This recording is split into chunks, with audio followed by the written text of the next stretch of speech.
안녕하세요, 라이더TV입니다. 30시간 비행기 타고 2분 단독회담한 문재인, 대단한 이번 방미 성과를 가져왔어요. 이 관련 내용들도 좀 간단하게 좀 살펴볼게요. 우선 이번에도 역시 기대를 저버리지 않고 미국의 홀대를 받으면서 방미를 했는데, 아래 카페트 보이시나요? 이 검은 테두리가 있는 카페트는 우리가 직접 준비해 가서 미국에 도착하면은 깔고 사용하는 카페트입니다. 거의 사실상 미국 전용이라고 보면 돼요. 미국에서 계속해서 홀대를 해왔기 때문에 아예 그냥 구매를 해놓고 사용을 하는 것 같습니다. 이게 보시게 되면 올해도 어김없이 이 카페트가 등장을 했네요. 안타깝기도 한데 직전에 시진핑이 방미를 했을 때만 해도 이런 식의 카페트를 사용을 했었어요. 전혀 다른 제품인 걸 알 수 있죠. 지금 현재도 미국에서 문재인 대통령을 바라보는 시각이 어떤지가 아주 극명하게 나타나고 있습니다. 여기서 보시게 되면은 시진핑 같은 경우에는 렉스 틸러슨 당시 국무장관이 영접을 나왔는데 우리는 이번에도 누군지 잘 모르는 사람이 나와 있었어요. 이게 지금 현재도 미국이 우리나라를 바라보는 시각, 문재인을 바라보는 시각을 대변해주고 있는 겁니다. 방미 성과가 어떨지는 불보듯 뻔합니다. 방문해서 영부인을 동석한 정상회담을 진행을 했는데 우리나라 어용 언론들은 아주 용비어천가를 하느냐고 아주 정신이 없습니다.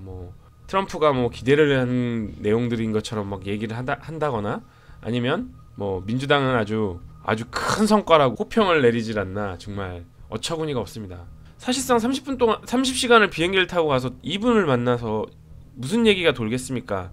물론 여기 나와 있는 대로 단독회담에서 소규모 회담 및 오찬을 겸한 확대회담으로 진행이 됐고, 모두 발언과 기자 질문 응답을 포함하게 되면 단독회담이 30분 정도, 그리고 참모진을 또 배석해서 실무 관련 내용들까지 추가가 됐다고는 하겠지만, 이게 결국에는 28분 확대회담 되면은 사실 크게 이야기가 돌 수가 없습니다.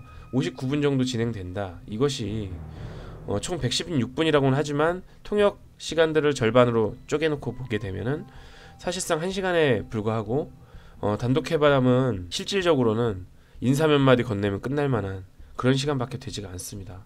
어떤 이야기가 돌았을까요? 사실 시간으로 태클을 걸 이유는 없을 것 같아요.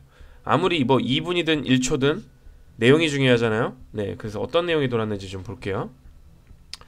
네, 트럼프 대통령은 입장을 분명하게 밝혔습니다. 비핵화 기존 입장에 대해서 전혀 바꿀 의향이 없음을 명확하게 밝혔어요.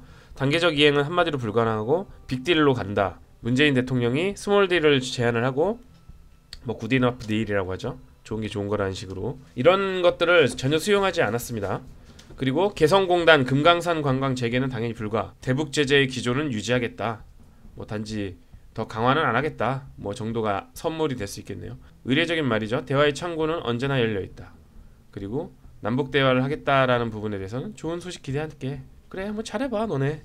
이런 거잖아요. 한마디로 말해서 아무런 성과가 없었습니다. 남북 정상회담을 트럼프 대통령한테 허가를 받기 위해서 간 겁니까?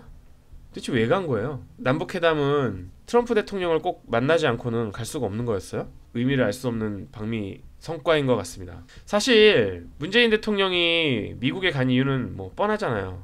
남북회담을 할 건데 북한에 들고 갈 선물 보따리가 있어야 될 거 아니냐. 즉 미국에서 어떤 유화의 제스처를 보내줄 수 있는지 그런 선물을 좀 다오. 내가 그걸 들고 정은이를 만나야 성과가 생길 수 있지 않겠느냐. 이런 이야기를 하고 싶었던 것 같아요. 그래서 방미를 한 건데 트럼프 대통령이 준 선물은 그래? 제재는 더 심하게 안 할게. 앞으로 딱 현재까지만 할게. 이게 이제 문재인 대통령에게 준 선물인 것 같습니다. 이거 들고 과연 김정은을 만날 수 있을까요? 문재인 대통령? 저는 불가능하다고 봅니다. 그리고 방미 성과가 하나가 더 있습니다. 트럼프 대통령이 기자회견에서 말했죠. 한국이 미국산 무기를 대량으로 구매키로 했다.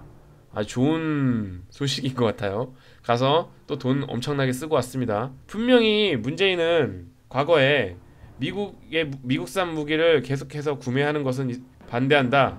이런 의향을 계속해서 밝혔음에도 불구하고 작년에도 북미 회담이나 이런 것들을 성사시키기 위해서 FTA나 이런 것들을 줄속으로 마무리를 하는 등 하면서 이제 대량으로 미국 무기를 구매하기도 했죠. 이런 것들이 국가를 좀먹는 이런 행위로 계속해서 이루어지고 있습니다.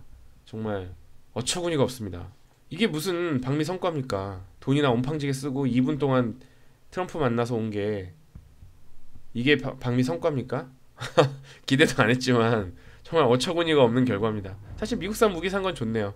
아무래도 우리나라 국방력이 강화시킬 수 있는 어떤 그 계기가 될 수 있으니 뭐 이거는 뭐 돈을 주고 샀지만 저는 뭐 찬성하는 입장이고요. 사실 트럼프 입장에서 봤을 때 문재인은 중재자가 아닙니다. 북한의 대변인밖에 되지가 않아요.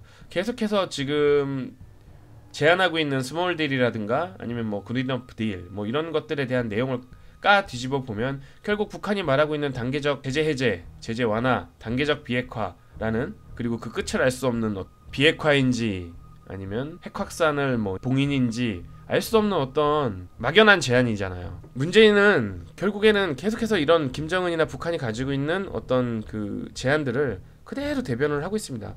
이거는 중재자가 아니에요. 중재자는 서로 간의 입장을 조율을 해서 합의를 이끌려고 하는 것이 중재인 거지.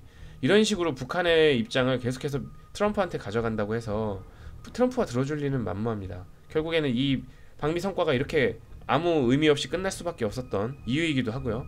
당연히 아무 성과 없이 끝난 이 빈 가방을 들고 문재인은 김정은을 어떻게 만날 수 있을까요? 김정은이 만나줄까요? 과연?